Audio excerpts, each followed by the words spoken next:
2024 లేదా 25లో డిగ్రీ లేదా బీటెక్ చదివారా? సాఫ్ట్‌వేర్ జాబ్ కోసం ఎదురు చూస్తున్నారా? అయితే కోడ్ జ్ఞాన్ 100 డేస్ కోర్సులో చేరండి. జాబ్ సాధించండి. నమస్కారం సార్. నమస్తే. సార్ కుళ్ళు. చాలామంది ఈ కుళ్ళుతోటే పగబట్టేసి రివెంజ్ తీర్చుకోవాలి అని అనుకుంటూ ఉంటారు. హ్మ్. అసలు ఈ కుళ్ళు అనేది మన మీద వేరే వాళ్ళకి రావడం కావచ్చు, వేరే వాళ్ళ మీద మనకి రావడం కావచ్చు. ఏ సందర్భాల్లో వస్తుందంటారు? అది రావడం వల్ల ఎలాంటి అనార్థాలకి దారితీస్తుందంటారు సార్? చాలా ఉన్నాయి. Inherent emotion jealousy. హ్మ్. ప్రతి మనిషికి లోపల నుంచి స్వతహాగా జెలసీ వస్తుంది అంటారు. 4 ఫ్యాక్టర్స్ అంటే బ్రెయిన్ లోపల నుంచి మనకి మైండ్ లోపల జెలసీ రావడానికి గల కారణం బేసిక్‌గా 4 విషయాలు. ఓకే. ఫస్ట్ వచ్చేసి భయం. నెక్స్ట్ వచ్చేసి ఇన్‌సెక్యూరిటీ. హ్మ్. థర్డ్ వచ్చేసి పర్సీవ్డ్ అంటే మనం ఎదుటివాడి నుంచి చూసి మనం తక్కువ అవుతున్నాం అనుకుని. Perceived inequality. నా బాస్ నన్ను సరిగ్గా చూడట్లేదు. ఆ ఎంప్లాయీకి ఎక్కువ ప్రిఫరెన్స్ ఇస్తున్నాడు. నాకు ఇవ్వట్లేదు అనే పర్సీవ్డ్ ఇనీక్వాలిటీ. ఎందుకో నాకు న్యాయం జరగట్లేదు అనే పర్సీవ్డ్ ఇనీక్వాలిటీ అండ్ ఇన్‌సెక్యూరిటీ వల్ల వస్తుంది. ఈ లోపల నుంచి ఇన్‌బార్న్‌గా ఈ 4 ఫీచర్స్ వల్ల మనకి తెలియకుండా మన ఇన్‌కేపబిలిటీ వల్ల మన చేతగానితనం ఎవరైనా చేస్తుంటే తట్టుకోలేనితనం. ఈ 4 వల్లే మనలో జెలసీ వస్తుంది. ఆర్ కుళ్ళు హ్మ్. జెలసీ వస్తుంది. ఈ ఈ 4 మనము సొంతంగా ఒప్పుకోలేం.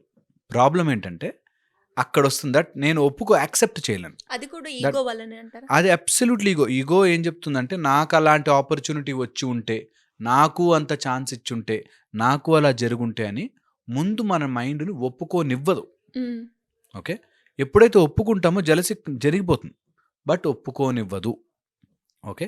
ఇది ఈ ఇన్‌సెక్యూరిటీ ఫీలింగ్ దట్ నేను గనక ఇలా ఎక్స్‌ప్రెస్ చేసుకోలేకపోతే ఆర్ వాడలా మంచిగా ప్రెజెంట్ చేసేస్తే నా పరిస్థితి ఏంటి? అనే ఒక ఇన్‌సెక్యూరిటీ నుంచి వస్తుంది. సొంత తమ్ముళ్ళు, అక్క, చెల్లెలు వీళ్ళ మధ్యలో కూడా అమ్మ ఏంటి వాడికి ఎక్కువ ఇష్టపడుతోంది. అంటే నేను వేస్ట్ అయిపోతున్నట్టా? అనేటట్టుగా వాళ్ళకి సొంతంగా కూడా వచ్చేస్తుందనమాట. హ్మ్. ఈ 4 ఫీలింగ్స్ వల్లే భయము దట్ నన్నేమన్నా చేస్తారేమో అనో, ఇన్‌సెక్యూరిటీ వల్ల ఆర్ ఇన్‌కాంపిటెన్సీ ఆర్ వాళ్ళు చేసుకోలేనితనాన్ని వాళ్ళు ఎక్స్‌ప్రెస్ చేయడం తెలియక ఆర్ ఇంప్రూవ్ చేసుకోవడం తెలియక తప్పుగా రావడం. అండ్ ఇది కామన్‌గా జరిగేదే పర్సీవ్డ్ ఇనీక్వాలిటీ. ఎందుకో తెలియదు నా తల్లి నా తమ్ముడిని ఎక్కువ చూసుకుంటుంది. నన్ను చూడదు. ఆర్ చూసావా వాళ్ళకెంత నిజంగా కూడా ఉన్నా అది వాళ్ళ లైఫు, వాళ్ళ డబ్బు, వాళ్ళిష్టం. ఇప్పుడు తల్లిదండ్రులకి నా తల్లిదండ్రులు సంపాదించుకునే డబ్బు నాకేం పని? వాళ్ళిష్టం అని ఊరుకోనివ్వదు మైండ్. అంటే వాడికి ఎక్కువ ఇష్టం ఉన్నట్టా? నేను చేయనట్టా? నేనేం చెయ్యలేదు అనేటట్టుగా వస్తుంది. These are all part of your mind tendencies. Hmm. ఈ మైండ్ టెండెన్సీస్ వస్తే ఏమవుతుంది జెలసీ? డోస్ అని ఒక 4 ఫ్యాక్టర్స్ ఉంటాయి. ఓకే. డోస్, ఏంటేంటిది? Dopamine, oxytocin, serotonin and epinephrine. ఈ 4 ఎప్పుడైతే కుళ్ళు జెలసీ వస్తుందో ఈ 4 ఇంబాలెన్స్ అయిపోవడం స్టార్ట్ అవుతుంది.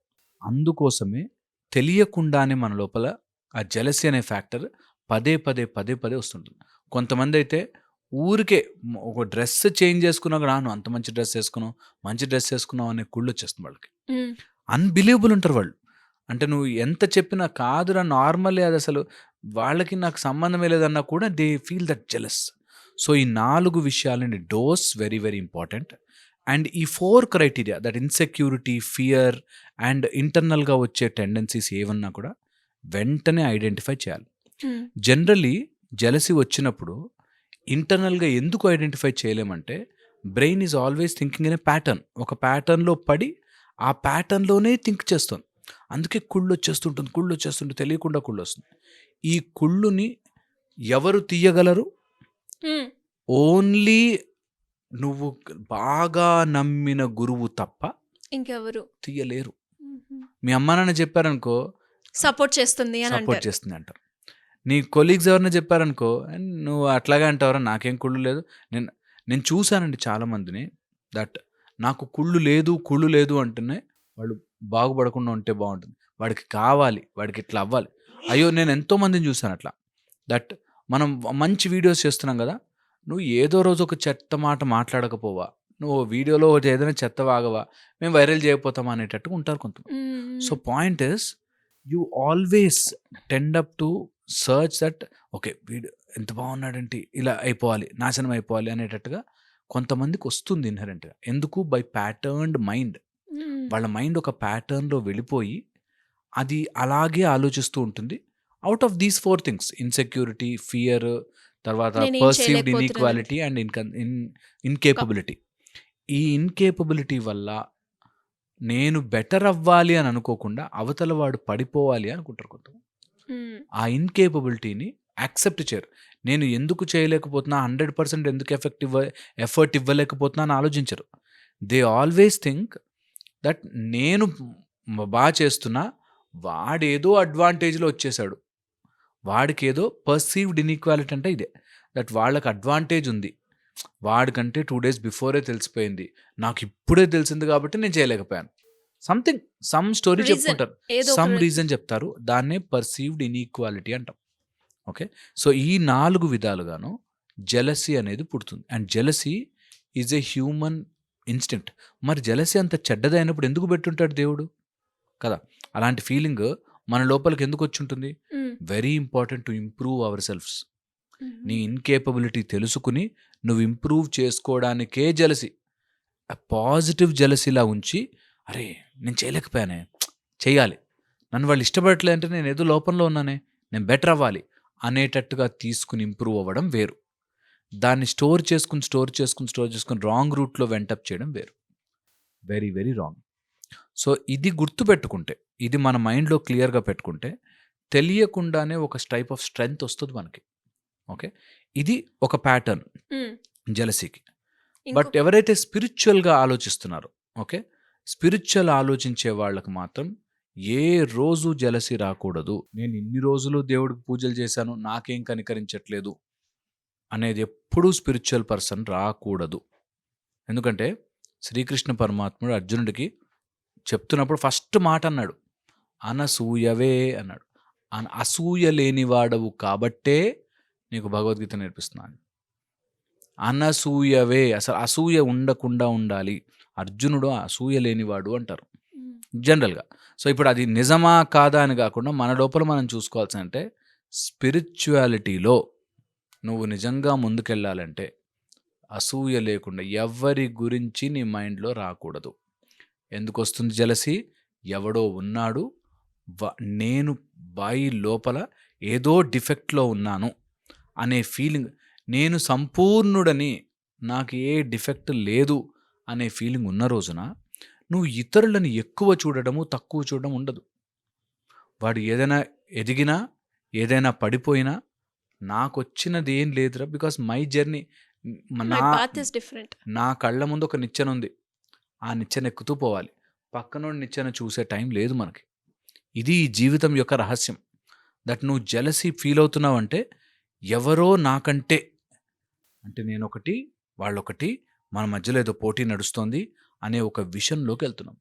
అసలు నిజంగా చెప్తున్నాను కదా, అలాంటి పోటీయే లేదు, ఎప్పుడూ లేదు అట్లాంటి పోటీ. ఎవ్వరితోనూ ఎవ్వరికి పోటీ లేదు. You are just on your own track, అలా వెళ్ళిపోతూ ఉండాలి. Very very very very important. నీకు జెలసీ వస్తుందా, it's a very important sign. నువ్వేదో నీ గురించి చాలా గొప్పగా ఊహించుకుని నెగిటివ్లోకి వెళ్తున్నావు. వెంటనే ఐడెంటిఫై చేసి పక్కకు తోసేదాన్ని. నేను ఎందుకు అట్లా ఫీల్ అవ్వాలి, చాలా నాకేం కుళ్ళు లేదండి అంటూనే చాలా కుళ్ళు పడతారు. అవునవును. So very very risky. ఇప్పుడు మీరు చెప్పిన పాయింట్స్లో ఐడెంటిఫై చేసుకోవచ్చు సార్. ఆ ఎమోషన్ మనకుంటూ ఉంటుంది, ఇది చెయ్యొద్దు అని తెలుస్తూ ఉంటుంది, బట్ అయినా మైండ్ అదే పని చెయ్యాలి అని అంటుంది. అంటే ఇప్పుడు మనం వాళ్ళ గురించి తప్పుగా అనుకోవడమో, లేదు అంటే వాళ్ళని ఏదో చెయ్యాలి, నెగిటివ్ చేసేయాలి అన్న ఆత్రం ఉంటూ ఉంటుంది. అది చెయ్యొద్దు, అది కరెక్ట్ కాదు అని తెలుస్తూ ఉంటుంది, బట్ అదే చేస్తాం. దట్స్ బికాజ్ ఆఫ్ అది దాన్ని ఫియర్ ఎలా అండ్ మనము ఇన్సెక్యూరిటీ. హోల్డ్ ఆన్ చేయాలి? ఫియర్ అండ్ ఇన్సెక్యూరిటీ వల్ల మనం అది చెయ్యకపోతే డిఫెన్సివ్లో మనం ఓడిపోతామేమో, మనం తక్కువైపోతుందేమో అనే దాంట్లో ఉంటాం. సో వెరీ వెరీ ఇంపార్టెంట్, ముందే ఐడెంటిఫై చేసుకుని, ముందే దాన్ని పసిగట్టి, వెంటనే ఆ సిచ్యువేషన్ నుంచి మనం ఇంప్రూవ్ చేసుకోవాలి. ఎలా ఇంప్రూవ్ చేయాలి తెలుసా? ఎప్పుడైనా అట్లాంటి ఫీలింగ్ వస్తే గుర్తుపెట్టుకోవాలి, మనకి లోపల ఏం నడుస్తున్నా ఎవ్వరికీ తెలియకపోయినా అక్కడ ఓ లెక్క వేస్తూ ఉంటాడు. ఆయన చూసుకుంటాడులే. లెక్క వేస్తాడు. సో, నువ్వు కంపల్సరీగా నువ్వు అసూయతో నువ్వు ఏదైనా చేస్తే తిరిగి వచ్చేస్తుంది నీకు లెక్క. ఇది ఫస్ట్ థింగ్. సెకండ్ వచ్చేసి నువ్వు ఎంతసేపు కుళ్ళుబడి ఏదైనా చేసినా హ్మ్. నీ పరిస్థితిలో మార్పు రాదు. That's the important. అందుకే నీ ఇన్‌కేపబిలిటీని కేపబిలిటీగా మార్చుకో. నువ్వు ఒక గ్లాస్‌తో వెళ్లి సముద్రంలో నీళ్ళు తెచ్చుకుంటే గ్లాసుడు నీళ్ళే వస్తాయి. నువ్వు బిందెతో తెచ్చుకుంటే బిందెడు నీళ్ళే వస్తాయి. నువ్వు ఎంత పెద్దగా నీ వెసెల్‌ని మార్చుకుంటే నీకంత శక్తొస్తుంది. నువ్వు జెలసీగా ఉంటే చిన్నగా అయిపోతుంది నీ వెసెల్. వాడు కంపారిజన్, నా నా తమ్ముడితో కంపారిజన్, నా పక్కింటోడితో నా బిజినెస్‌తో కంపారిజన్. నువ్వు అంతవరకే ఉండిపోయావు లిమిటెడ్. నువ్వు ఎప్పుడైతే ఇలా ఎదగడం స్టార్ట్ అయ్యావో నీకు వీళ్ళంతా లిల్లీపుట్స్ ఆటోమేటిక్‌గా అయిపోతారు. నీ ముందు ఎవ్వరు కంపేర్ కనిపించరు. చేయడానికి కూడా ఉండరు. నువ్వు జెలస్ పడడానికి ఎవరుండరు. సో, అందుకని యూ షుడ్ గ్రో. చాలా చాలా ఎనార్మస్‌గా గ్రో అవ్వాలంటే ఫస్ట్ ఆ జెలసీ అనే దాన్ని అలా పక్కన తోయాలి. Very difficult. అన్నిటికంటే కష్టమైనది. మనకు ఆ జెలస్ ఉంటుందని దిష్టి అంటారు. దిష్టి తగులుతుంది అంటారు. సరే, ఎవరైనా చూసి అమ్మా ఈడేంది ఇంత బాగుపడిపోయింది, నేను ఇంత చేసినా బాగుపడిపోయి జెలసీ కళ్ళు తగులుతా ఉంటాయి. అలా తగలకుండా ఉండాలి అంటే you have to cleanse yourself. Aura మంచిగా పెట్టుకోవాలి. నీకు అలాంటి జెలసీ రాకూడదంటే నీ గురించి నువ్వు తెలుసుకుని ఆరాని పెంచుకోవాలి. నీ గురించి నువ్వు స్పిరిచువల్‌గా గ్రో అవ్వాలి. నీ ముందు ఒక నిచ్చెనుంది, ఆయన లెక్కేస్తాడని గుర్తుపెట్టుకోవాలి. That will help. డెఫినెట్‌గా sir. Very clear explanation. Thank you so much.